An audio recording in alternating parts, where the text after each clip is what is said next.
Selamat Hari Sabat buat kita semua, dan kita akan melanjutkan pelajaran belajar bersama dari buku Counsels on Diet and Food, pedoman diet dan makanan Anda. Dan saat ini kita masuk ke chapter 8 bagian kedua yang judulnya pengendalian selera. Kita sudah belajar di waktu yang lalu bagaimana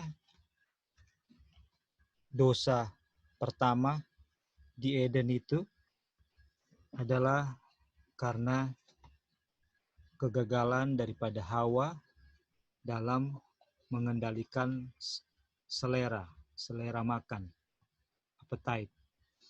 Dan karena kegagalannya di situ, maka membawanya untuk melanggar hukum Tuhan, menuntunnya pada pelanggaran hukum Tuhan.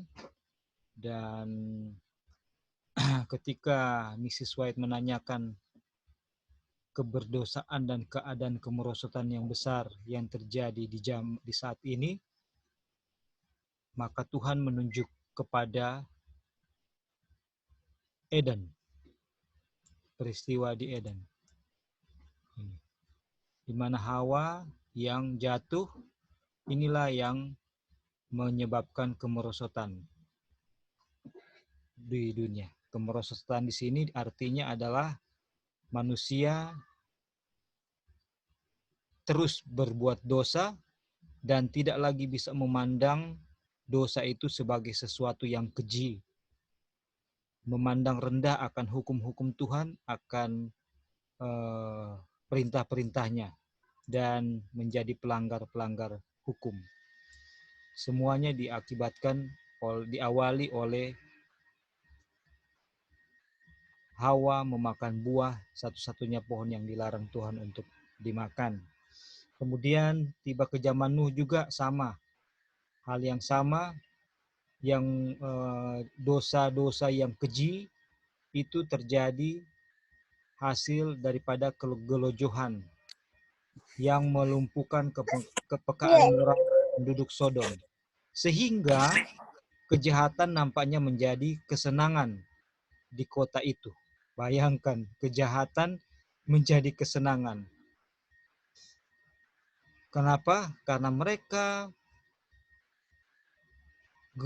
tidak bertarak, tidak bisa menahan selera atau mengendalikan selera makan dan minum mereka.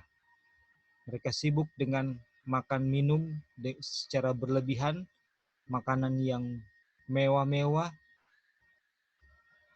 dan selera yang dimanjakan yang menuntun kepada pemanjaan selera yang lain.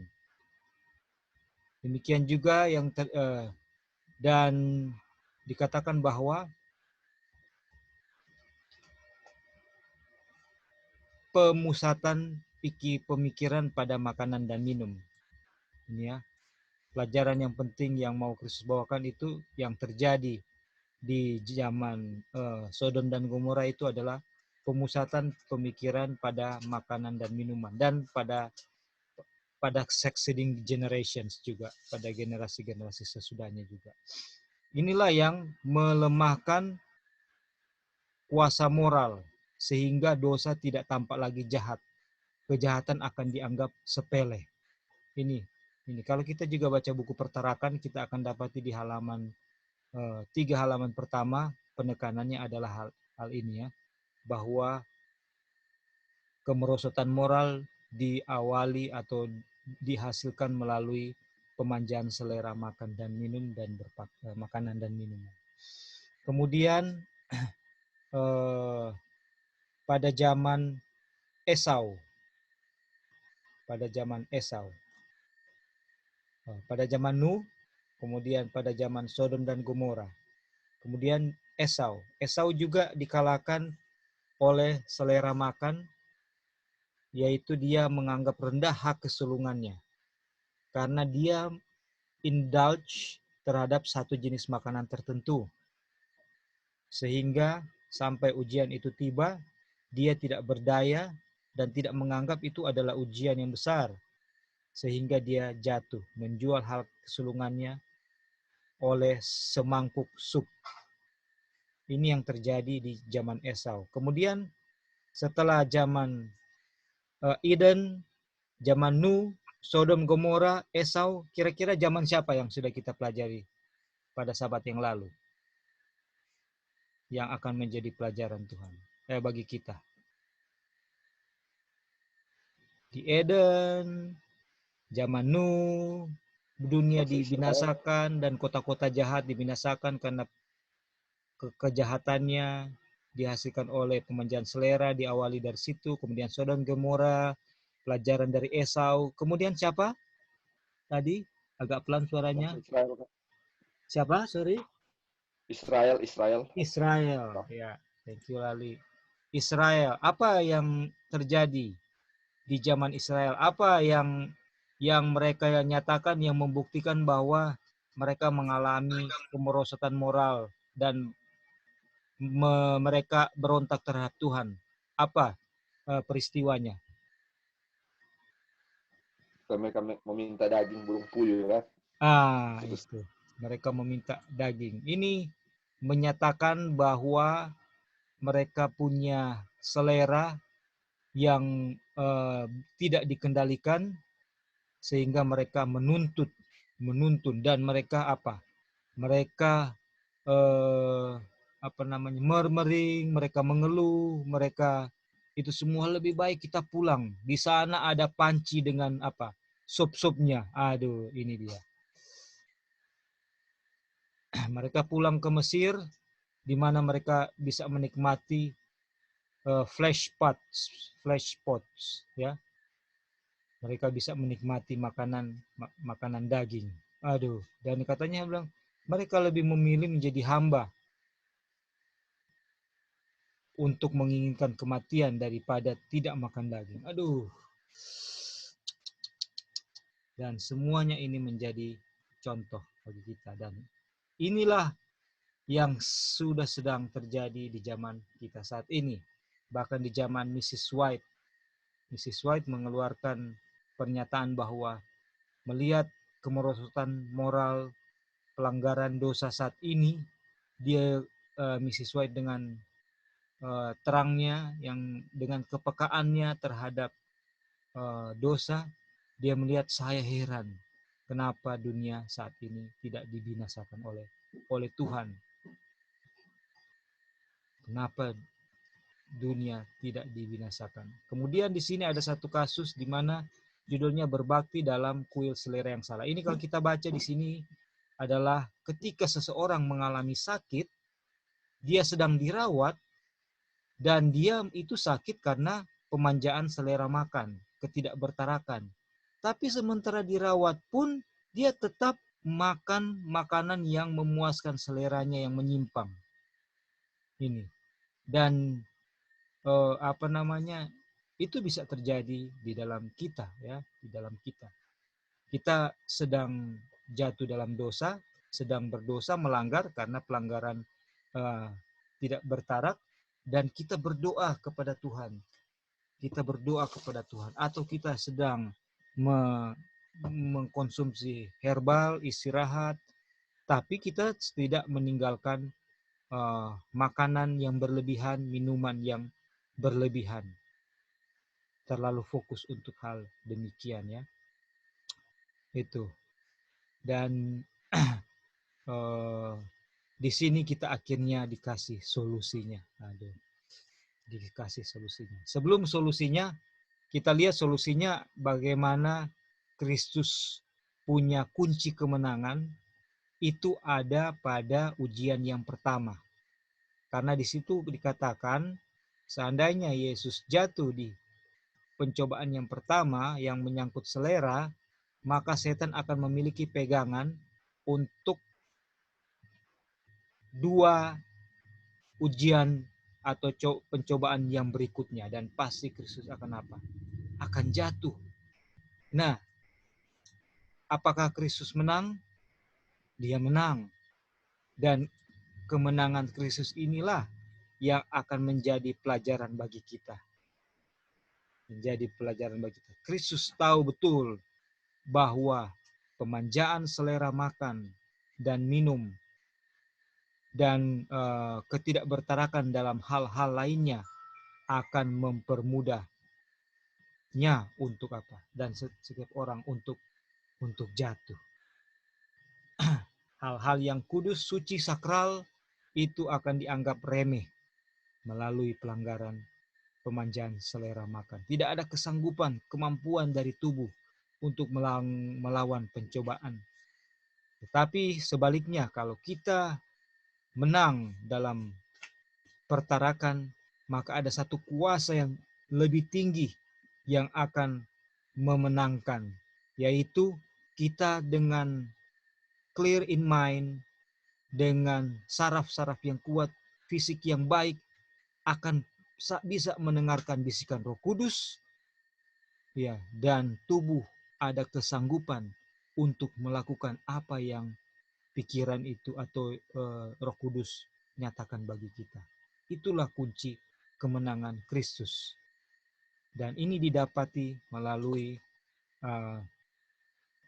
kebertarakannya, ya. Hubungannya dengan Bapa yang dia anggap sangat penting, terlalu amat sangat penting, dan ia tidak mau korbankan itu melalui pemanjaan selera, melalui pengendalian selera. Sini dikatakan bahwa contoh kehidupannya menyatakan bahwa satu-satunya harapan kita untuk memperoleh hidup kekal ialah, ini satu-satunya harapan kita untuk memperoleh hidup kekal ialah usaha mengendalikan selera makan,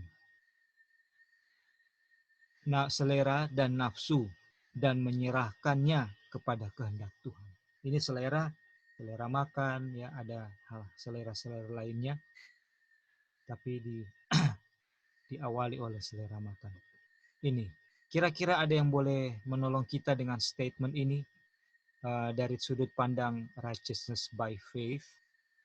Ini spontanitas ini muncul dalam pikiran saya, atau bisa paparkan ini lebih komplit berdasarkan pelajaran yang sudah kita baca sebelumnya dan yang lain-lain kita gabung.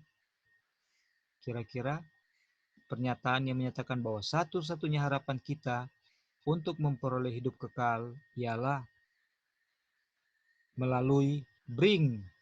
Ini di sini bahasa Inggris, our only hope of eternal life is through bringing the appetites and patience into subjection to the will of God. Jadi artinya adalah ketika kita itu mencari righteousness of God, Tuhan kasih kita keinginan untuk mencari righteousness of God, righteousness of Christ, ya kan?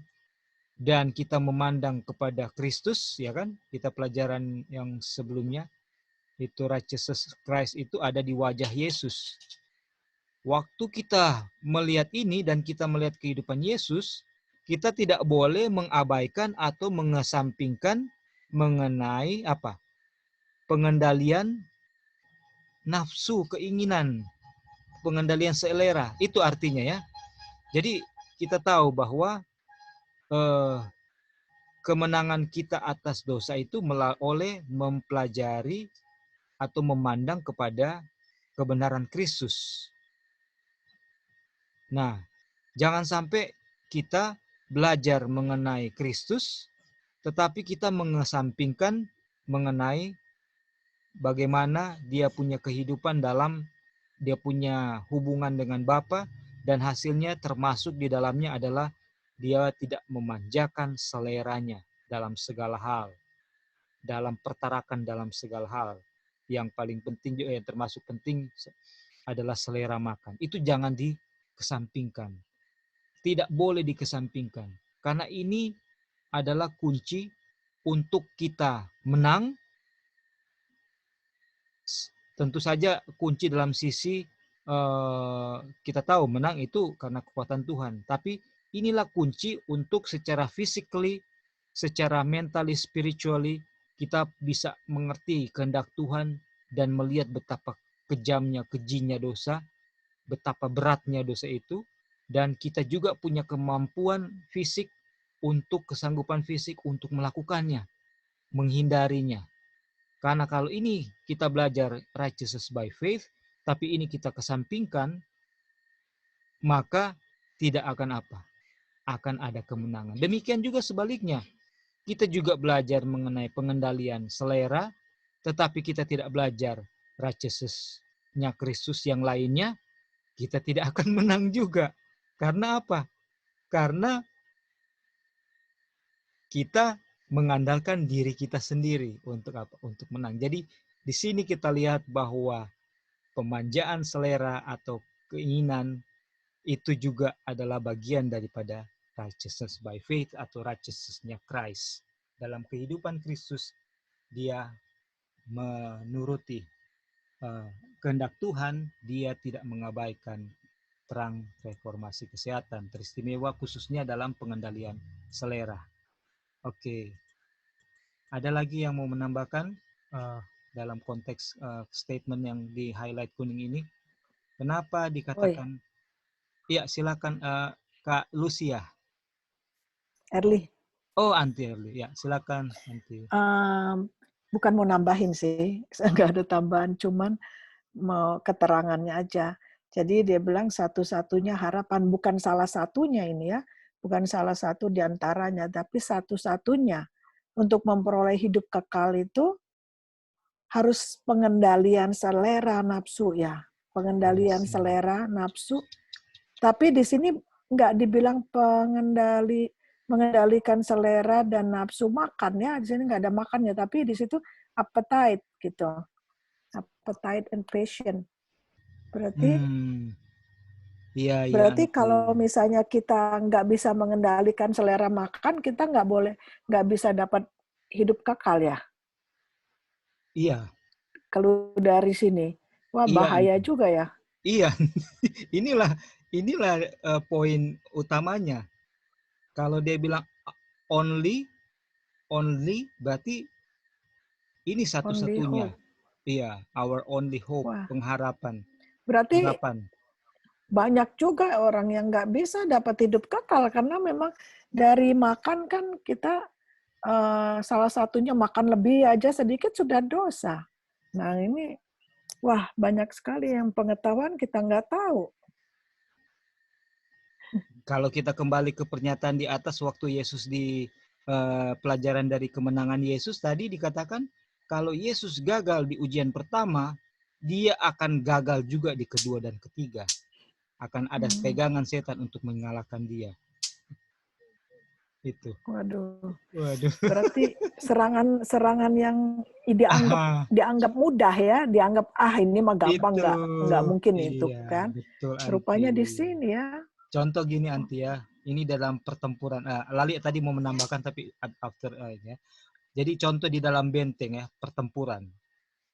Misalnya umat Tuhan itu ada di dalam fortress ya, fortress, benteng pertahanan. Kuat sekali ya, benteng pertahanan benteng pertahanan apa? Benteng Jericho atau apalah ya. Dan kita mau menyerang musuh di pusat kekuatannya, itu nggak akan menang. Jadi kita menyerang secara frontal istilahnya, frontal. Itu nggak akan menang. Tapi dilihat kayak contoh kejadian benteng di Babylon, kejatuhan kerajaan Babylon kan. Itu Babilonia itu kuat sekali dia punya benteng. Nggak ada bisa menang karena semuanya dikelilingi oleh oleh sungai yang besar, lebar dan dalam. Sementara habis sungai baru dapat benteng. Bagaimana tentara yang begitu banyak mau naik ke tembok dan sementara mau naik sudah dihujani dengan panah, dengan batu, dengan apa semua. Padahal di belakangnya ini cuma bisa lewat apa? Jembatan. Dan waktu diserang musuh mau menyerang jembatannya ditarik, diangkat. Nah, itu yang menyebabkan kerajaan Babilonia ini tidak bisa dikalahkan. Tapi akhirnya ada caranya. Apa itu? Sungainya dikeringkan. pas sungainya dikeringkan, nggak ada lagi air di sungainya. Mereka masuk lewat yang lemah, yang tidak disangka oleh yang mendesain ini atau kerajaan Babylon, bahwa justru air yang merupakan mereka punya pertahanan salah satu untuk barrier itu disingkirkan. Nah mungkin ini salah satu ilustrasi, mungkin ada yang lain. Ya, oke. Gimana Anti? Atau Lali juga mau tambahkan? Thank you. Ya, puji Tuhan.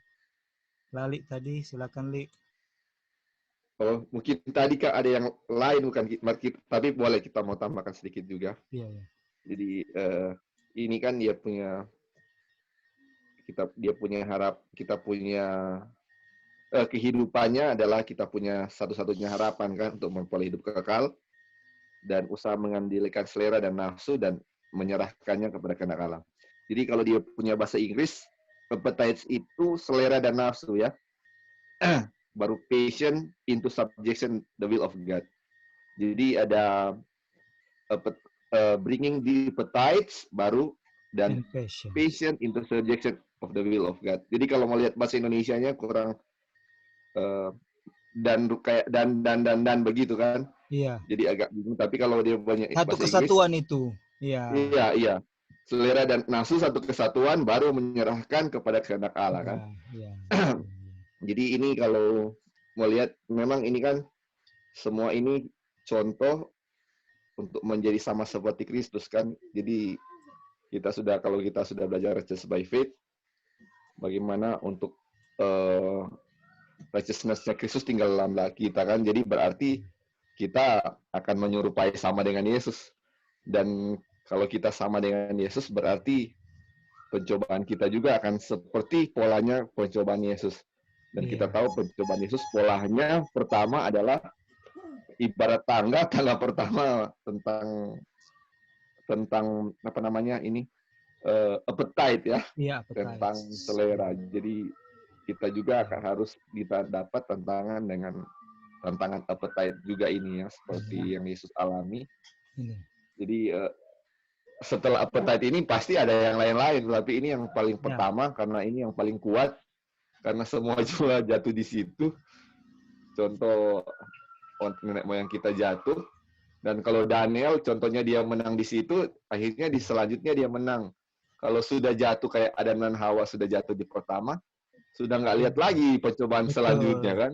Kalau Daniel dia tembus, akhirnya ada percobaan lain. Jadi kita memang makanya kalau kita baca Righteous by Faith juga itu, pencobaan yang terbesar bukan berada di luar yang kita lihat, sudah begini, tetapi pencobaan terbesar adalah diri kita. Dan appetite ini adalah melawan diri kan, bukan melawan orang luar. Dan kita tidak akan bisa menang dengan luar kalau tidak menang dengan kita punya diri ya, ini ke diri saya sendiri. Jadi istilahnya kita mau pusing dengan kejadian luar, bagaimana mungkin kita mau menang dengan kepausan atau apa yang kita dengar selama ini kalau kita nggak menang dengan kita punya diri. Dan ini baru tahapnya udah banyak sekali, ini kita belum sampai tengah ya, dia punya baru selalu lalu tentang makan lebih, banyak sekali yang kita mau lawan ini. Dan rasa-rasanya nggak mampu ya, karena kita menang di satu, jatuhnya di lain kan. Mungkin Kak Roy juga menang di lain, jatuhnya di lain juga tentang makanan kan. Jadi masing-masing ada dia punya kelemahan masing-masing. Ini dia, Li. Kelanjutannya. Nah, iya. Makanya semua ada dia punya kelemahan. Nah memang betul semua ada kelemahan, makanya dengan kekuatan sendiri mustahil untuk kita menyangkal jeritan-jeritan alam yang sudah berdosa. Makanya kembali lagi kepada Kristus juga ya, makanya selalu kita serahkan kepada Tuhan kelemahan kita masing-masing. Betul. Supaya kita bisa menang. Akhirnya nggak ada lagi yang kita mau kalahkan karena sudah kita kalahkan. Tapi seperti kita tahu 144.000 itu walaupun semua mereka sudah kalahkan, masih mau pikir apalagi ya saya belum taklukkan. Aduh, itulah yang menjadi kita punya struggle masing-masing ya. Puji Tuhan dengan ini sudah dibuka. Ya, thank you Kak Roy. Terima kasih. Puji Tuhan. Oke. Jadi sudah sangat jelas sampai di sini bahwa kunci kemenangan kita ada di dalam pengalaman Yesus, di mana dia menang dalam patience, dalam appetites, dalam dia punya appetites and patience yang bisa ditundukkan kepada kehendak Bapa, dan kita belajar daripada Yesus bagaimana dia bisa menjadi pemenang. Itulah yang menjadi subjek pelajaran kita. Itulah yang menjadi subjek pelajaran kita. Aduh. Sekarang pelajaran berikut adalah look to the Savior. Look to the Savior. Oke. Kita lihat siapa yang boleh menolong. Apakah Sister Gita Rumengan? Are you there? And punya dalam posisi boleh membaca? Juga gedein lagi sedikit. Iya. Lagi. Iya. Apakah Gita boleh membaca? Oke. Kalau belum,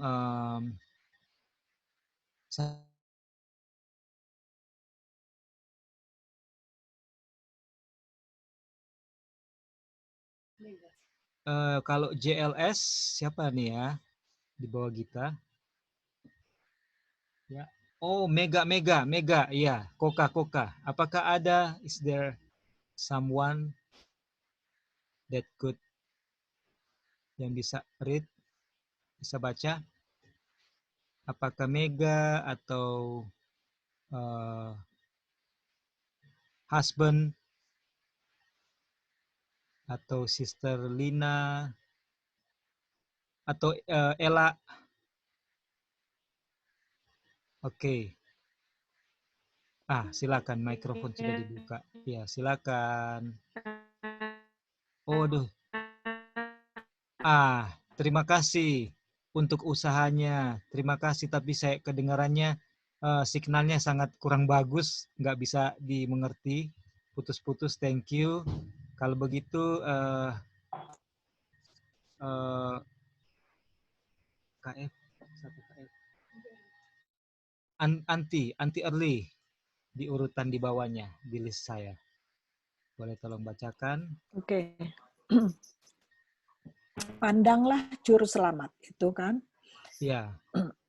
Dengan kekuatan kita sendiri, mustahil bagi kita untuk menyangkal jeritan-jeritan alam yang sudah berdosa. Melalui saluran ini, setan membawa penggodaan kepada kita. Kristus mengetahui bahwa musuh akan datang kepada setiap makhluk manusia untuk mengambil kesempatan akan kelemahan yang diwariskan. Dan dengan godaannya yang palsu akan menjerat semua orang yang tidak percaya pada Tuhan. Dengan melewati wilayah yang harus dilalui manusia, Tuhan telah menyediakan satu jalan bagi kita untuk beroleh kemenangan. Bukanlah kehendaknya agar kita harus ditempatkan pada satu tempat yang tidak beruntung dalam pertempuran melawan setan. Dia tidak menghendaki kita supaya ditekan dan dikecewakan oleh serangan ular. Katanya, kata Yesus, bergembiralah karena aku telah mengalahkan dunia ini. Biarlah dia yang sedang bergumul melawan kuasa selera memandang kepada juru selamat di padang belantara pencobaan. Lihatlah, dia di dalam penderitaannya di kayu salib. Sementara dia berteriak, aku haus. Dia telah menanggung semua yang dapat ditanggung, supaya kita dapat menanggungnya. Kemenangannya adalah milik kita. Yesus bergantung pada kebijaksanaan dan kekuatan Bapanya yang di surga. Dia menyatakan, tetapi Tuhan menolong aku. Sebab itu aku tidak mendapat noda. Sebab itu, aku meneguhkan hatiku seperti keteguhan gunung batu. Karena aku tahu bahwa aku tidak akan mendapat malu. Sesungguhnya Tuhan Allah menolong. Sesungguhnya Tuhan Bapa menolong aku, menunjuk kepada contoh kehidupannya. Dia berkata kepada kita, siapa di antaramu yang takut akan Tuhan, yang hidup dalam kegelapan dan tidak ada cahaya bersinar baginya? Baiklah, ia percaya kepada nama Tuhan dan bersandar kepada Bapanya. Kata Yesus, penguasa dunia ini datang, dan ia tidak berkuasa sedikit pun atas diriku. Tidak ada sesuatu dalam dirinya yang menanggapi argumentasi setan. Dia tidak berkompromi dengan dosa. Tidak pernah ia pikirkan untuk menyerah kepada pencobaan. Demikian juga dengan kita. Kemanusiaan Kristus telah dipersatukan dengan keilahian. Dia dikuatkan menghadapi pertarungan itu oleh kehadiran Roh Kudus dalam dirinya. Dia datang untuk menjadikan kita pewaris keilahian selama kita dipersatukan dengan Dia oleh iman. Dosa tidak lagi berkuasa atas kita. Bapa menjangkau tangan iman yang di dalam diri kita untuk menuntunnya supaya tetap berpegang teguh kepada keilahian Kristus agar kita beroleh kesempurnaan tabiat. Oke, Anti, di manakah kemenangan Kristus dan mengapa kita harus belajar dari Kristus dari sini? Ya, kemenangan Kristus selalu bergantung kepada Bapanya. Dan kita harus bergantung kepada Yesus. Jadi Yesus pengantara. Jadi Yesus bergantung kepada Bapa, kita bergantung kepada Yesus.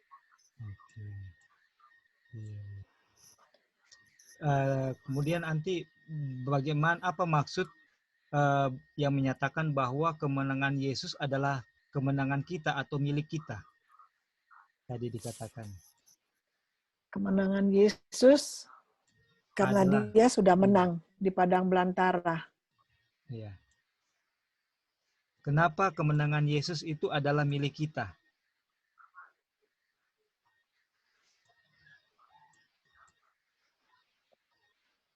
Atau dapat menjadi milik kita juga? Mana itu tadi? Karena dia mewariskan kepada kita.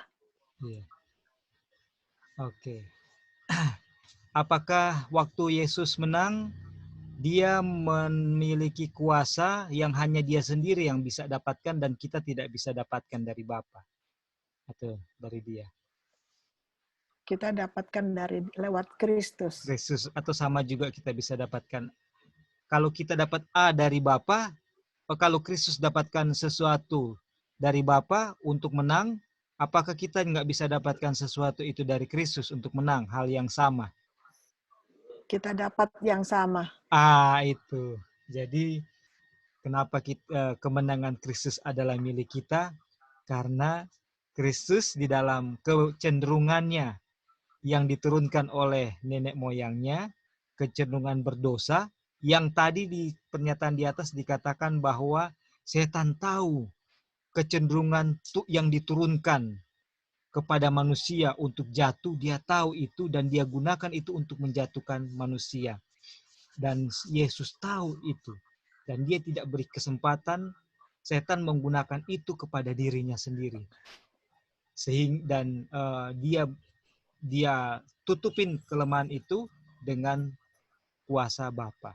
Dan dia menang, dan kemenangan inilah milik kita. Kenapa? Karena kita juga punya kesempatan yang sama sebagaimana Yesus menang. Yaitu mengikuti apa yang Yesus teladankan untuk menang. Oke. Roy. Ya, silakan nanti. Kan kalau memang Kristus dia tidak mau kalah, dia tidak mau jatuh ya. Jadi dia tidak berdosa, jadi dia tidak mencicipi itu akan dosa. Jadi dia menang. Dan kita manusia ini sudah mencicipi dosa. Jadi kita terikat gitu ya. Jadi kayaknya karena dosa itu enak gitu ya. Yeah. Jadi seperti ketagihan gitu, ketagihan. Nah, menyangkut dengan tadi yang sebelumnya dengan selera makan, kalau kita udah ngerasain satu rasanya enak, pengen lagi, mau lagi gitu ya. Yeah. Nah, seperti itulah mungkin dosa itu ya, makanya dibilang itu selera makan dari situ. Karena saya waktu makan kayak makan black garlic itu, aduh enak gitu. Jadi, aduh ambil, padahal yang di pikiran cuma satu. Iya. Kok rasa enak, mau ambil lagi 2, ambil lagi 3, aduh saya bilang bahaya ini. Akhirnya ya memang itu bukannya barang yang berdosa, tapi kan nggak boleh melebihi kan katanya kan.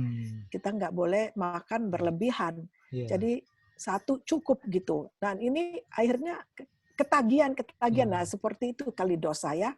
Makanya dibilang jangan kita makan banyak, harus mengendalikan kita punya selera kali itu.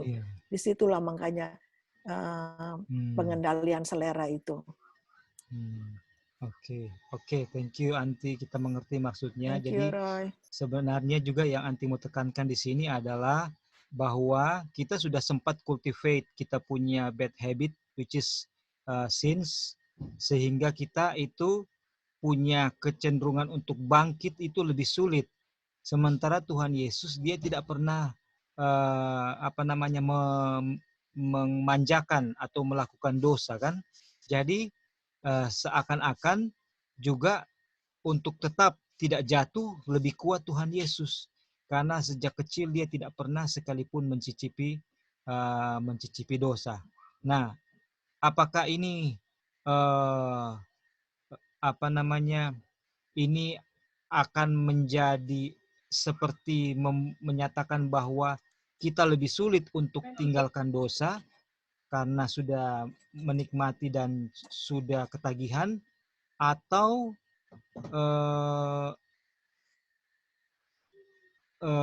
tetap bisa gitu. Kalau sudah tidak mungkin, kenapa alasannya? Kalau bisa, apa alasannya? Bahwa kita bisa untuk tinggalkan dosa walaupun sudah sangat terbuai oleh dosa. Mungkin berdasarkan pelajaran-pelajaran kita yang di sini dan di RBF atau apapun, ada teman-teman yang boleh memberikan tanggapan ya ini. Gitu. Halo Kak. Iya, silakan. Lali ya. Okay. Ada yang kutipan pertama tadi Kak. Jadi yang Teli baca. Jadi apa tadi yang dibilang? Nah, jadi seolah-olah kan yang tadi yang Kak Roy baru bilang tadi. Jadi kalau misalnya mau perang, musuh di atas gunung, kita di bawah. Jadi istilahnya kita ada dia punya kekurangan ya. Istilahnya mau perang ini kita lebih lemah daripada musuh kita, istilahnya begitu kan. Advantage ground ya. Iya, musuh. Advantage ground-nya itu musuh lebih besar kalau ini, sedangkan Yesus nggak ada dia punya kelemahan karena ini kan. Jadi apakah, makanya dibilang tadi, apakah mana tadi ya? Oke. Belum bertanya ke atas lagi mungkin Kak. Nah ini, pandanglah juru selamat. Iya. Atau terus? Iya, sudah Kak itu. Iya. Aduh, kita sudah lupa. Pokoknya ada yang dia bilang. Jadi, apakah kita, jadi misalnya kita, karena posisi kita merasa rugi, bukan rugi ya.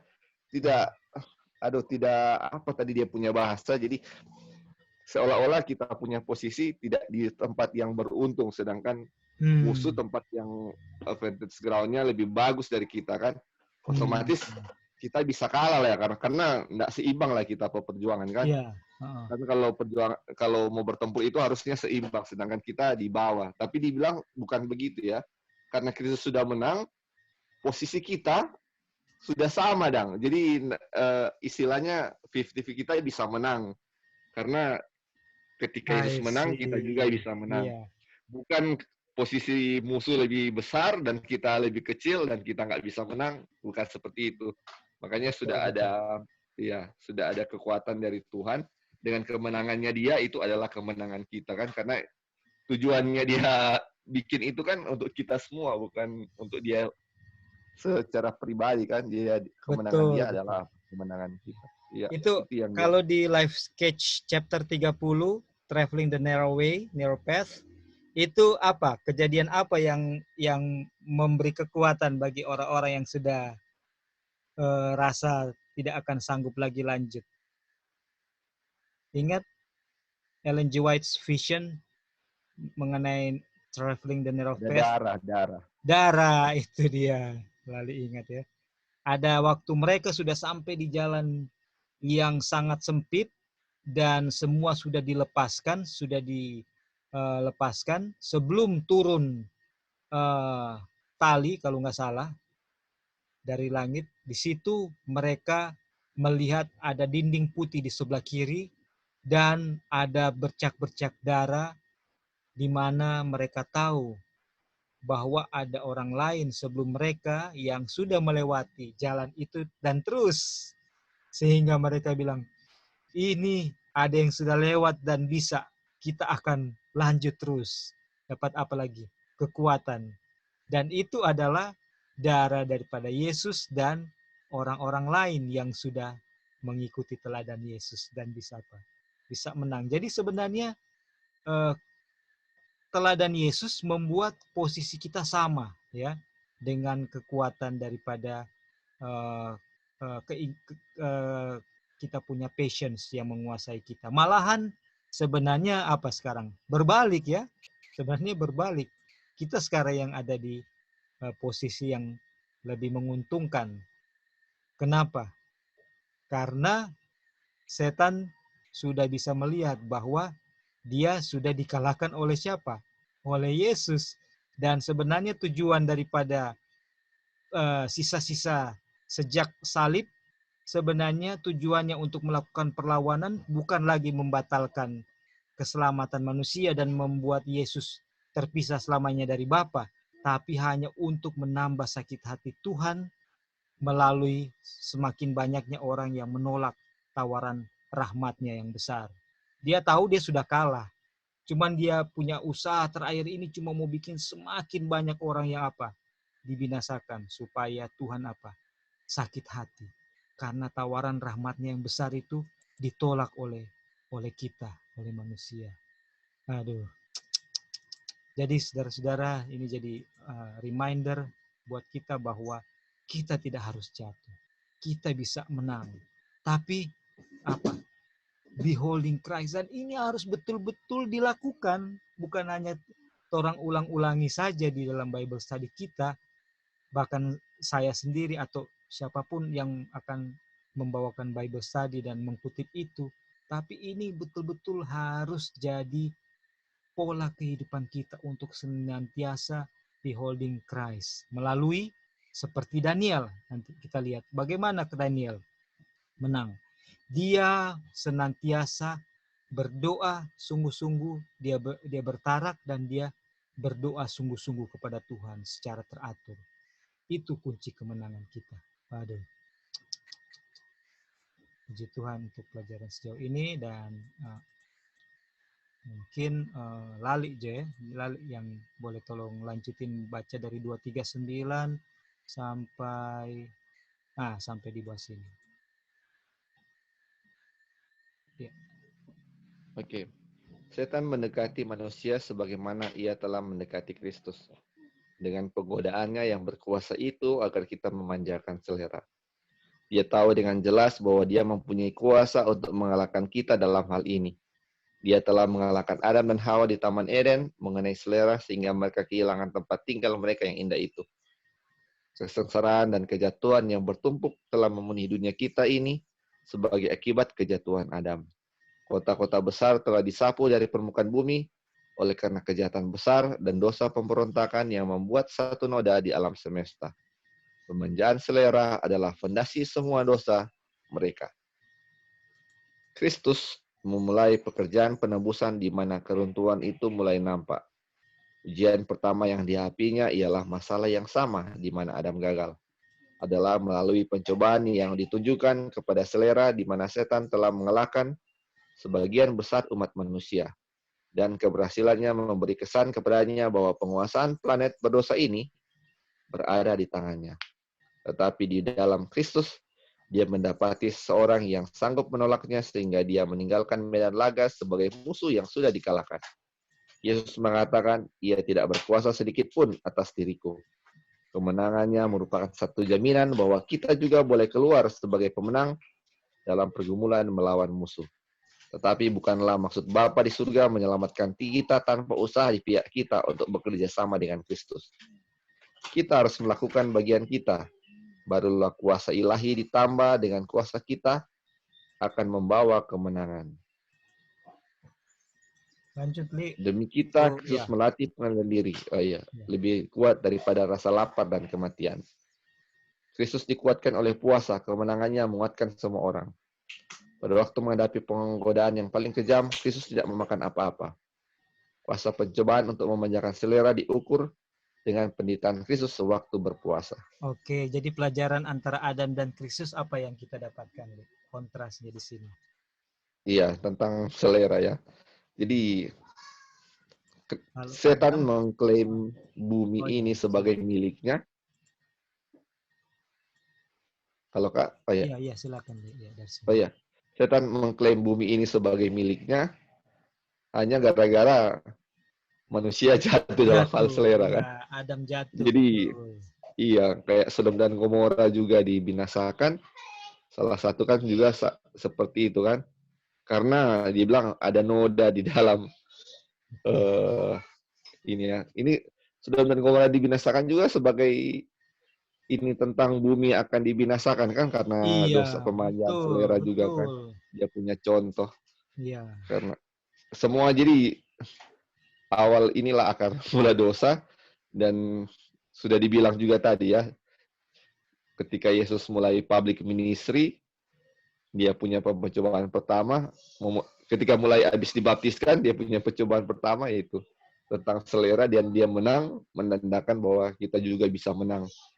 Jadi kalau kalau kita belajar kan ada bagian kita juga kan untuk Kristus sudah menang. Ini coba ini dia. Bagaimana itu penempatan daripada statement ini? Iya, akhirnya kalau itu seperti kan kita harus ada usaha kan untuk supaya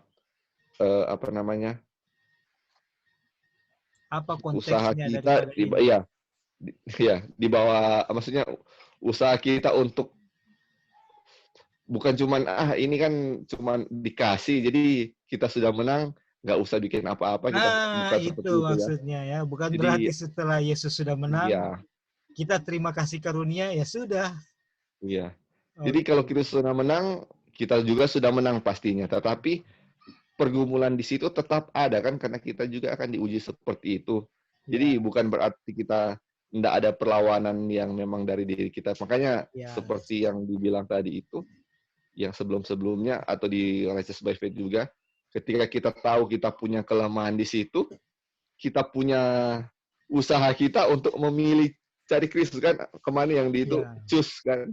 Kita mau pilih apa? Mau pilih usaha juga itu untuk pilih selera dan bukan kan, itu usaha kita untuk pilih. Apakah kita mau pilih Tuhan? Jadi kalau kita pilih Tuhan, kayak yang mungkin yang kita sudah pelajari kayak berkomunion dan usaha kita untuk meminta kekuatan Tuhan itu, yaitu kayak misalnya berdoa seperti Yesus berdoa pagi-pagi, Tuhan hari ini dia punya masalah apa, atau kita punya masalah hari ini, selera saya ini nggak mampu saya kalahkan.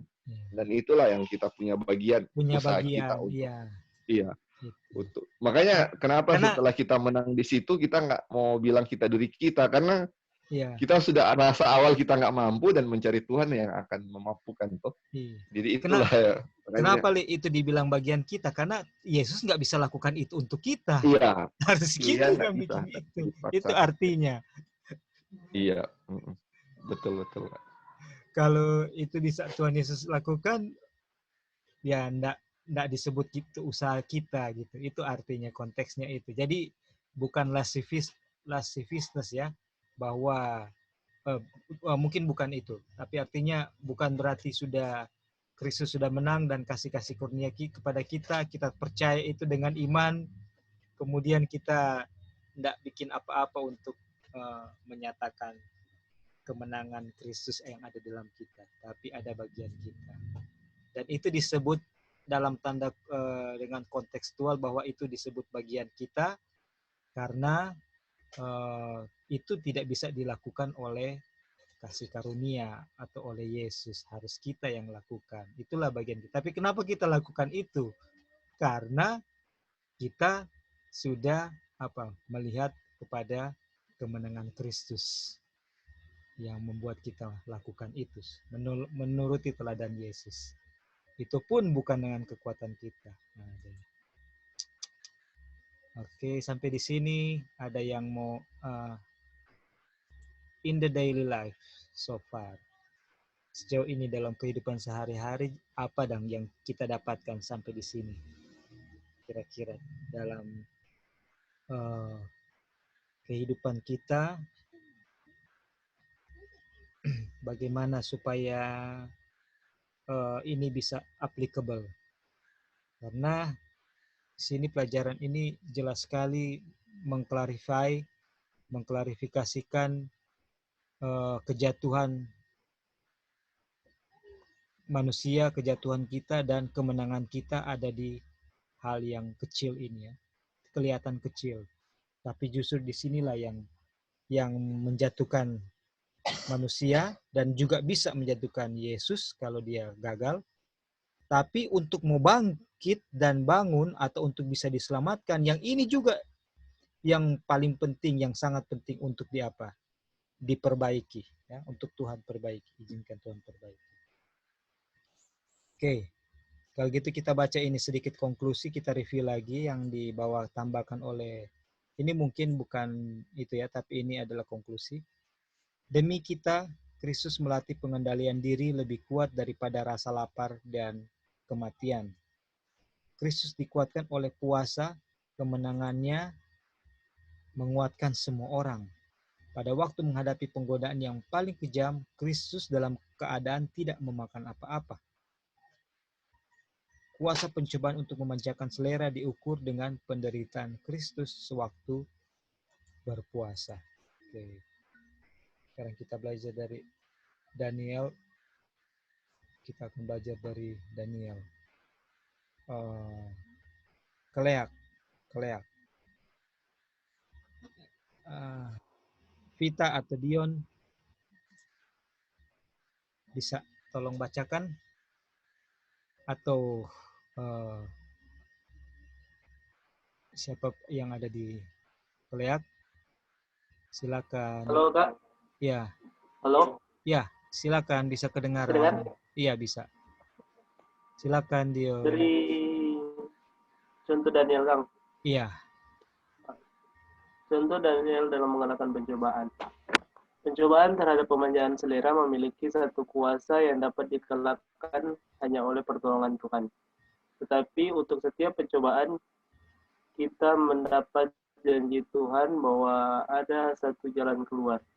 Kalau begitu, mengapa begitu banyak orang yang dikalahkan?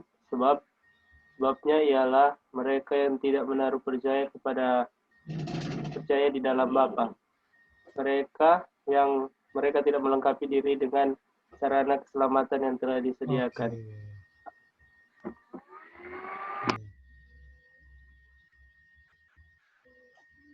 Oke, Dion, boleh hold on sebentar. Ini maybe kita bikin kesalahan ya.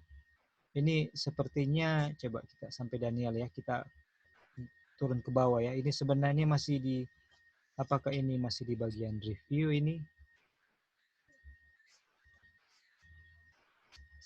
Oh, oke. Oh ya, terus ya. Oke, lanjut ya. Lanjut.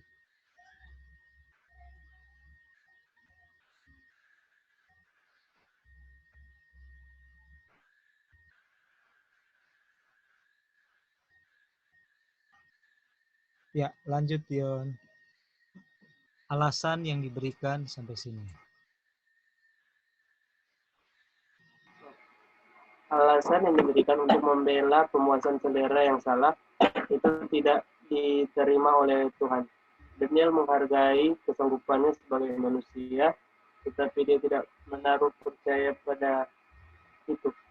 Dia percaya dalam kekuatan yang Bapa telah janjikan bagi semua yang mau datang kepadanya, yang mau bergantung padanya, dan yang mau bersandar sepenuhnya kepada kuasanya. Lanjut, Kak. Iya, lanjut. Dia menentukan dalam hati bahwa dia tidak akan mencemari dirinya dengan bagian dari makanan raja atau dengan minuman anggurnya. Dia mengetahui bahwa makanan seperti itu tidak akan menguatkan tubuhnya atau menambah kesanggupan mentalnya. Dia tidak akan mempergunakan anggur atau bahan perangsang yang tidak alami lainnya. Dia tidak akan melakukan sesuatu untuk menggelapkan pikirannya, sehingga Tuhan memberikan kepadanya pengetahuan dan kepandaian tentang berbagai-bagai tulisan dan hikmat, dan juga pengertian tentang berbagai-bagai penglihatan dan mimpi. Lanjut. Oke, kalau gitu sampai sini dulu. Apa yang kita bisa belajar dari Daniel? Tidak mengikuti selera nafsunya, kedagingannya. Oke. Jadi ini sebenarnya teman-teman ini buat saya pribadi juga ya, maksudnya buat kita semua. Jadi ada yang indah sekali dari pelajaran ini ya. Jadi coba kita lihat dalam semua kita punya aktivitas dengan terang yang sudah Tuhan bukakan ini. Kita tidak akan mau melakukan apapun atau mau makan apapun atau minum atau lakukan apapun yang kita tahu akan membuat kita punya kesanggupan untuk berhubungan dengan Tuhan dan melihat dosa itu berkurang. Dan sebaliknya, saya akan lakukan apapun yang akan membuat saya bisa lebih dekat dengan Tuhan.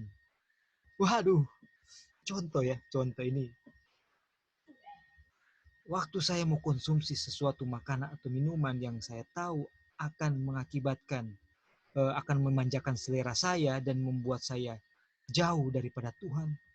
Waktu sudah ada godaan itu, no, saya tidak mau. Saya tidak mau untuk terpisah daripada apa? Tuhan. Tidak mau Ka'bah tubuh saya ini untuk membuat Roh Kudus tidak mau berdiam di dalam saya. Karena apa? Firman Tuhan katakan, malaikat tidak mau berada di sekitar orang yang tidak mau kehadirannya itu berada. Sama juga dengan Roh Kudus. Lama-kelamaan itu apa? Roh Kudus akan tinggalkan kita. Dan sebaliknya, waktu kita tahu kalau saya konsumsi ini, saya tinggalkan kota, saya ke country, itu akan membuat saya punya, kita dan keluarga ya, punya hubungan dengan Tuhan semakin dekat, kita semakin bisa disanggupkan untuk bisa menang. Itulah yang akan apa? Kita lakukan. Dan ini Tuhan tidak bisa lakukan untuk kita. Keputusan ini kita yang ambil. Dan untuk melakukan makanan, memilih makanan minuman, jam makan, dietnya apa, porsinya bagaimana, kemudian untuk ke country, untuk exercise juga supaya fisik kita dalam kondisi yang paling prima, yang bisa, semua ini kita yang apa? Yang melaksanakannya, kita sebagai pelaksana. Dan Tuhan tidak bisa pilih itu untuk kita, dan Tuhan tidak bisa lakukan itu untuk kita. Yang bisa dia lakukan adalah dia menunjukkan bukti-bukti kemenangan yang bisa kita, yang membuat kita tertarik dan mau untuk lakukan. Jadi pelajaran dari Daniel adalah jauhi yang menjauhkan kita dari Tuhan, dan juga sebaliknya. Kita dia mengkonsumsi makanan yang baik yang membuat dia dekat kepada Tuhan. Oke, boleh lanjut, masih Brother Dion nanti. Ya, orang tua Daniel. Orang tua Daniel telah melatih dia pada masa kanak-kanak tentang kebiasaan ketat dalam ketarakan. Mereka telah mengajarnya bahwa dia harus menuruti hukum alam dalam segala kebiasaannya. Kebiasaan makan dan minum mempunyai pengaruh langsung atas keadaan mental dan moralnya, sehingga dia bertanggung jawab kepada Bapa atas kesanggupannya. Dia memegang semuanya ini sebagai satu pemberian Tuhan. Pemberian ini tidak akan mengerdilkan atau melumpuhkannya dalam tindakan apapun. Sebagai hasil pengajaran ini, hukum Tuhan ditinggikan dalam pikirannya dan dihormati dalam hatinya. Selama tahun-tahun pertama perbudakan, Daniel berkesempatan mengikuti upacara yang memperkenalkan padanya kemuliaan istana yang dibarengi dengan kemunafikan dan kekafiran. Inilah satu lembaga pendidikan yang unik baginya untuk mempersiapkan dirinya dalam satu kehidupan kerendahan hati, kerajinan, dan kesetiaan. Namun, dia hidup tanpa pencemaran dalam suasana kejahatan yang mengelilinginya. Lanjut, Uncle. Ya, lanjut, Dion. Masih konteks.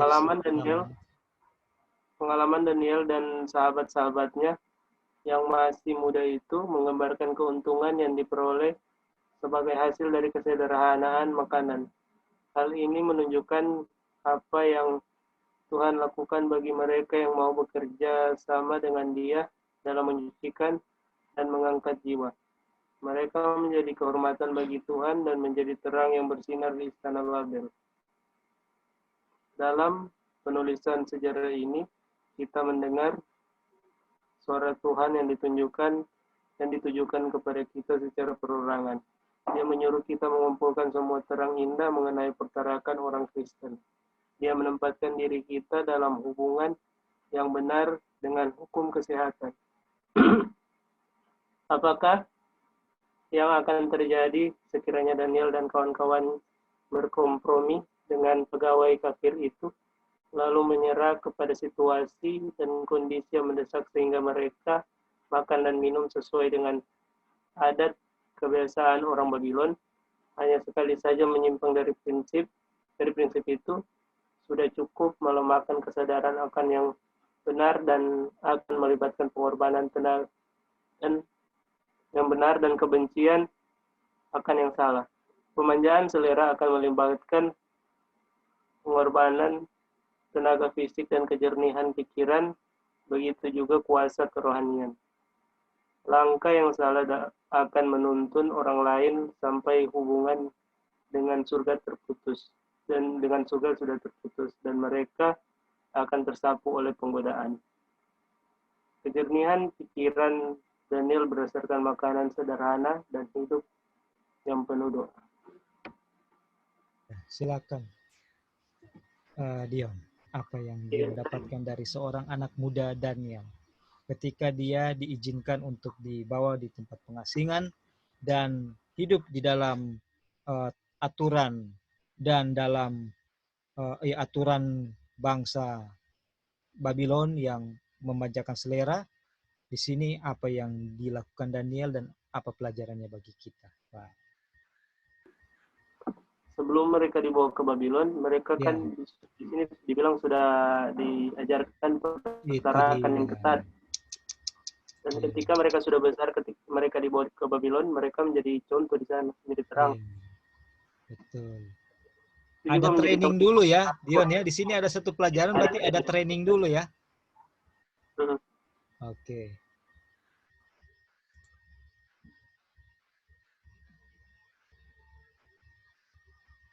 Dion, training yang Daniel alami, yang diberikan orang tuanya, berarti bagi kita itu konteksnya apa? Misalnya sekarang kita udah dewasa ini, baru memulai trainingnya. Apa yang kita lakukan supaya kita mengalami training seperti yang dialami oleh Daniel? aplikasinya apa itu? Kita harus apa itu supaya bisa seperti Daniel? Bertarak. Harus dimulai dari diri sendiri atau dan keluarga. Harus dimulai dari mana? Dari dalam rumah ya, rumah tangga itu harus dimulai dari dalam rumah tangga. Dan seandainya ada keluarga yang ada tantangan karena tidak semua setuju, berarti harus dimulai secara individu dan tidak ada alasan ya. Kalau ini sudah menang, baru akan apa? Akan seperti Daniel ya, dimulai. Atau berarti kita harus cari dia punya terang ini. Dan puji Tuhan ya, dengan membaca bersama seperti ini, kita sebenarnya sedang memulai apa?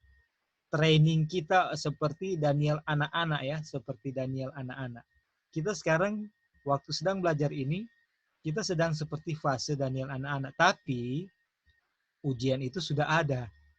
Karena kita hidup sekarang kan, kita hidup. Dan ada sebentar lagi sudah mau makan. Sebentar malam lagi makan, misalnya yang makan 3 kali. Nah, ada pilihan sudah berjalan ini, power of choice sudah harus jalan.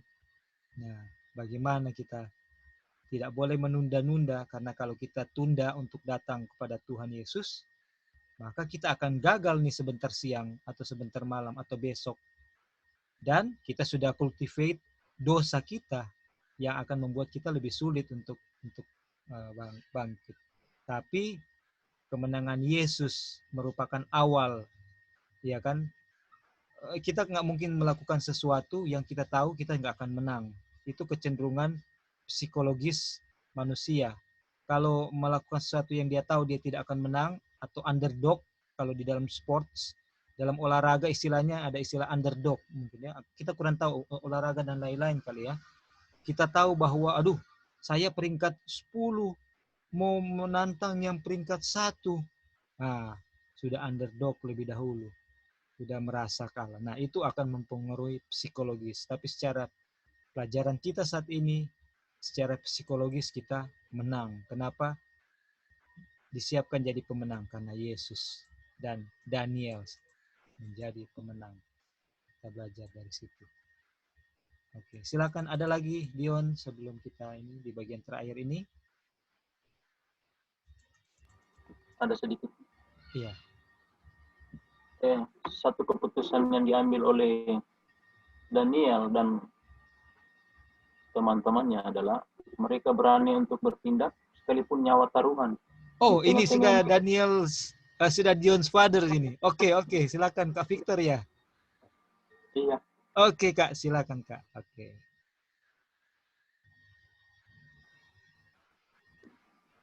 Jadi keberanian bertindak didasari dengan pengetahuan takut akan Tuhan. Mereka tidak pernah takut untuk menghadapi istilahnya, kalau istilah Nebukadnezar, ya, raja yang berkuasa di dunia pada saat itu. Iya. Mereka mengambil keputusan untuk tidak mencemiri mereka dengan kekafiran. Mereka mengandalkan Tuhan. Itulah sebabnya tadi dibilang ya.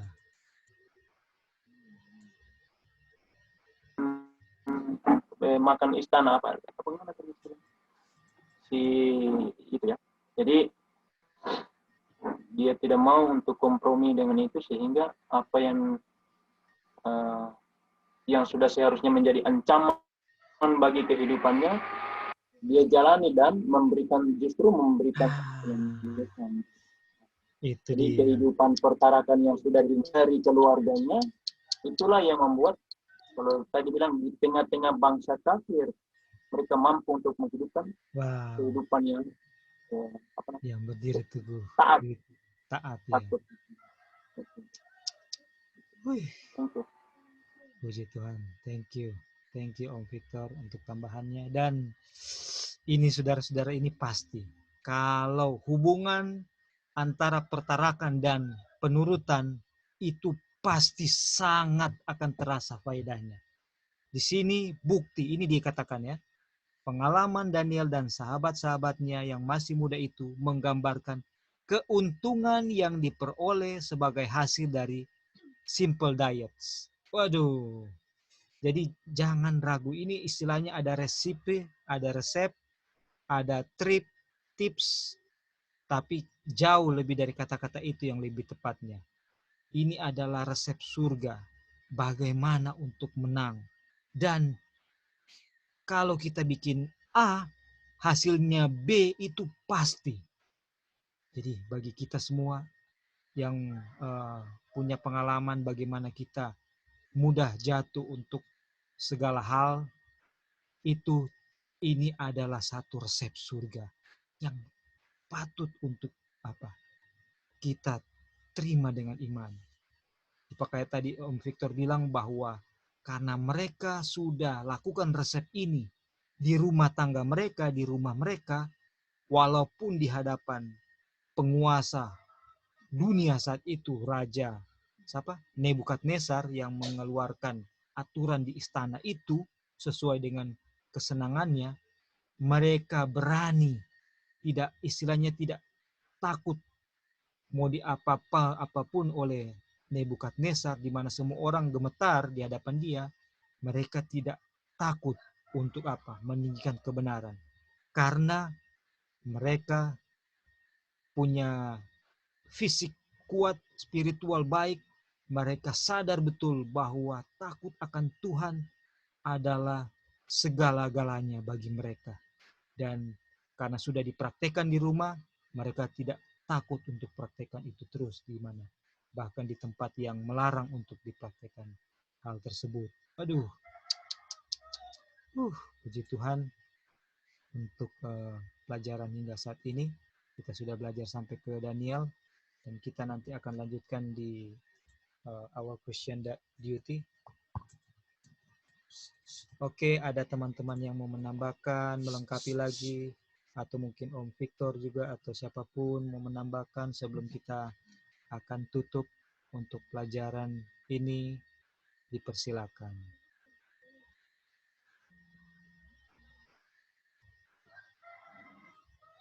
Hubungan keselamatan dengan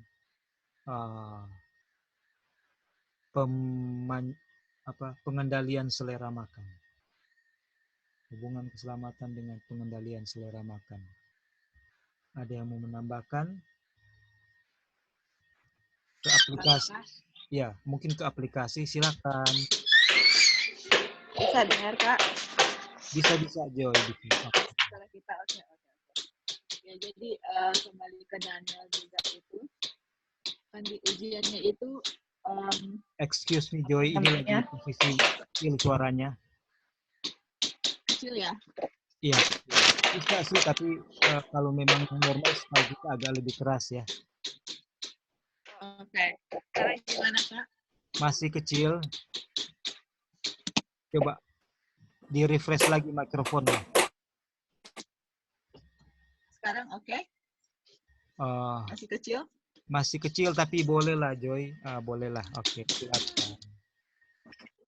Sekarang oke? Oke. Kalau sekarang oke, Kak? Sudah oke. Itu mereka punya setelah mereka ya bisa dengar Kak sekarang? Masih bisa. Keras ini, bagus. Bisa ya? Oh iya. Mereka kan pertama lulus mengenai ujian untuk makanan kan. Baru sesudah itu kan ujiannya patung kan Kak. Yang harus menyembah patung dan Sadak Mesak Abednego. Jadi kalau kita lihat di sini, kalau diaplikasikan ke akhir zaman itu kan patung itu kan image kan patung itu. Jadi kita punya ujian nanti itu kan ya Ellen White bilang image of the beast itu kan the greatest test kan untuk kita punya eternal destiny. Iya, jadi Sadak, Mesak dan Abednego juga kita lihat dalam kehidupan mereka itu sebelum ujian itu datang mereka sudah menang di dalam appetite. Makanya di dalam waktu ada ujian image itu atau di kita itu image of the beast, semua orang-orang yang lain itu tunduk tapi mereka itu tidak tunduk. Iya. Jadi kita bisa lihat itu juga kan tadi kan juga kutipan yang Kak Roy baca di atas kan kita punya our only hope ya itu untuk subjection to the will of God, kita punya passion dengan appetite. Jadi sekarang kita punya ujian-ujian itu adalah kita punya subjection, kita punya appetite dengan passion to the will of God. Karena kita punya the greatest test itu, image of the beast itu, dan kita lihat Sadrak, Mesak, Abednego udah menang di situ, makanya mereka juga bisa menang di dalam.